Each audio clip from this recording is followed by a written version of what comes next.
आप देख रहे हैं पब्लिक न्यूज़ 24 बिहार। मैं हूं शुभम कुमार। आज हमारे साथ स्टूडियो में है एक ऐसा चेहरा जो कि पूरे कुर्साकांटा प्रखंड में किसी परिचय का मोहताज नहीं। आज हमारे साथ हैं अनंत कुमार सिंह जी, जिनकी पत्नी पुनः एक बार फिर से मुखिया प्रत्याशी है।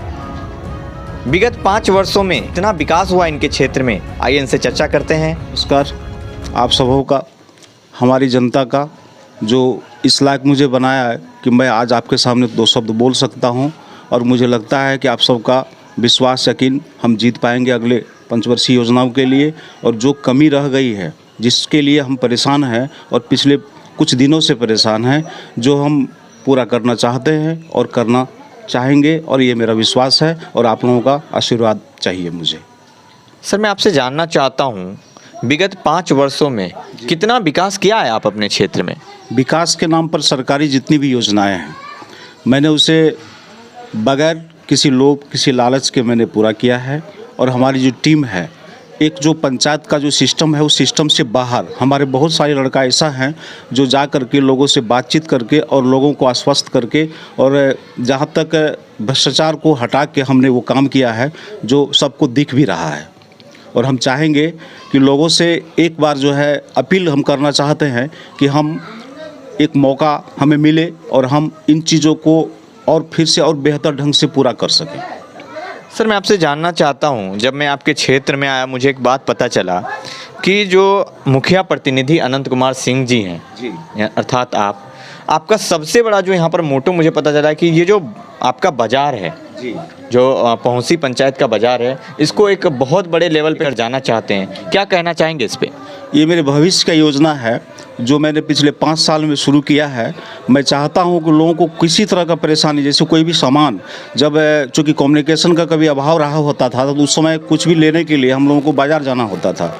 हम चाहते हैं कि 2 चीज़ें हो, जो ऐसा हो जो लोगों को कोई परेशानी नहीं उठाना पड़े। और हमारा जो लोगों का जो मतलब एक तरह से समझिए कि सबसे पहले तो रोज़गार, सबसे अधिक जोर डालना चाहेंगे हम कि रोज़गार हमारे यहाँ सबसे मुख्य जो मुद्दा है, जिस चीज़ को हम चाहते हैं कि वो समाप्त हो। और हम देख रहे हैं कि पंचायत की सारी योजनाओं को अगर लागू कर भी दिया जाए तो भी इन चीज़ों को पूरा नहीं किया जा सकता है। जिसके चलते हम चाह रहे हैं कि एक गांव में एक ऐसा बाजार सृजन हो, एक ऐसा मतलब मार्केट बने जो सभी लोगों को रोज़गार प्राप्त हो। और आपने देखा भी होगा कि लॉकडाउन में पिछले 2 वर्ष में हमने कोई काम नहीं कर सका और पंचायत की योजनाओं को भी ढंग से लागू नहीं कर सका, क्योंकि समय, और सबसे बड़ी चीज़ है कि ये एक ऐसा महामारी था जिसके चलते जो है हम उन चीज़ों को पूरा नहीं कर सके। और हमने देखा, उसी वक्त मेरे दिमाग में आया कि यदि इस तरह से अगर भविष्य में और कुछ दूसरी भी बीमारी अगर आने लगता है तो होता क्या है कि लोग पला नहीं जा पाते हैं। और यहाँ पर देखते हैं कि जहाँ तक पेट भी नहीं भर पाते हैं, परिवार नहीं चला पाते हैं। तो हमने देखा कि मैं क्यों नहीं इसी जगह को मार्केट बना दूँ और सबको रोज़गार प्राप्त हो और 10 लोग ऐसा हो जो इन चीज़ों को जो है ऑपरेट करे। हमारी एक टीम है जिसके चलते जो है इनसे हम लोग बैठते हैं और लगता है कि ये बहुत बड़ी चीज़ है और बहुत आवश्यक है यहाँ के लिए। और उसी को लेकर के हम आश्वस्त हैं कि मेरे पास उतना वक्त मिला नहीं, और हम चाहते हैं कि और 5 साल ऐसा हो जहाँ पर इन चीज़ों को पूरा मैं कर सकूँ और रोज़गार प्राप्त हो। जी सर, मैं आपसे जानना चाहूँगा सब, क्योंकि अगर यहाँ की जनता जनार्दन आपको 3 टर्म यानी 15 साल मुखिया बना चुकी है, कहीं ना कहीं आपके साथ और आपके समर्थन में है। सर, मैं आपसे जानना चाहता हूँ, अगर एक बार फिर से पुनः आपको जनता चुनती है, आपके पहुंची पंचायत की जनता एक बार आपको फिर से मौका देती है, तो सबसे पहली प्राथमिकता आपकी क्या रहेगी? कौन सा काम करना चाहते हैं पहले आप?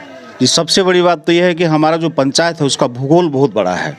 और मैं मानता हूँ कि सारे कार्यों को, जैसे कि पहुंसी हुआ, सुखसैना हुआ, बलचंदा हुआ, उसके बाद आपको डढ़ा पीपर हुआ, और आपको क्या कहते हैं शीशाबाड़ी हुआ, इन सारी जगहों पर अगर हम चाहें, सारी जनता हमें समर्थन दे और वहाँ के युवा खासकर और समर्थन दे और सहयोग दे, तो पंचायत की योजनाओं से हट के हम कुछ ऐसा करना चाहते हैं जो ये एक मिसाल कायम हो बिहार के लिए, और ये पंचायत एक आदर्श पंचायत के रूप में हो। और हम चाहते हैं कि सबसे बड़ी चीज़ें हैं जो मैंने पहले भी बताया, रोज़गार।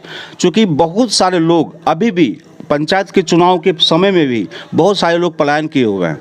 मैं चाहता हूँ कि उनको रोज़गार प्राप्त हो। और मेरा सबसे बड़ा मोटो रहेगा कि लोगों में जैसे शादी हो, जैसे ऐसे दबे कुछ लोग जिनको बड़ी परेशानी होती है, शादी के समय में लोन लेना पड़ता है या लोगों को जो है किसी न किसी से उधार लेना पड़ता है, ऐन वक्त में समस्याएं खड़ी होती है। मैं चाहता हूँ कि एक ऐसा NGO बने, एक ऐसा सिस्टम तैयार हो जिससे कि लोगों को कोई परेशानी कभी जीवन में ना आए। मेरा यही एक सबसे बड़ा मोटो है। और देखते हैं, जब घूमते हैं तो पता चलता है कि पंचायत की सारी योजनाएं लागू हैं, बावजूद इसके वो सारी चीज़ें अभी भी अधूरा है जो लोगों को आवश्यकता है। मैं उन्हीं चीज़ों को पूरा करने के लिए चाहता हूँ इस बार। मैं आपसे जानना चाहूँगा आनंद जी कि अब आपके पास टाइम बहुत कम बचा है, जी। आपके पास जो है 3 तारीख को आपका चुनाव है, तो आखिरी पल में आप यहाँ की जनता जनार्दन से क्या अनुरोध करना चाहेंगे और क्या कहना चाहेंगे यहाँ की जनता जनार्दन को? मैं ग्राम पंचायत पहुँची के सभी जनता से अपील करना चाहता हूँ, भाइयों बहनों से अपील करना चाहता हूँ कि एक मौका फिर मुझे मिले और मैं उन सारी चीज़ों को जो तकलीफ़ हमसे हुई है, हम आपसे क्षमा मांगते हैं और पुनः एक बार फिर हमें इस पद पे हमारे जो लक्ष्मी देवी जी हैं उन्हें ले आएँ और जितनी भी त्रुटियां हैं, जितनी भी समस्याएं बची हुई है, मैं उसको पूरा कर सकूं और अपने आप को धन्य महसूस कर सकूं। जी, बहुत बहुत धन्यवाद आपका हमारे चैनल से बात करने के लिए। जी, शुक्रिया।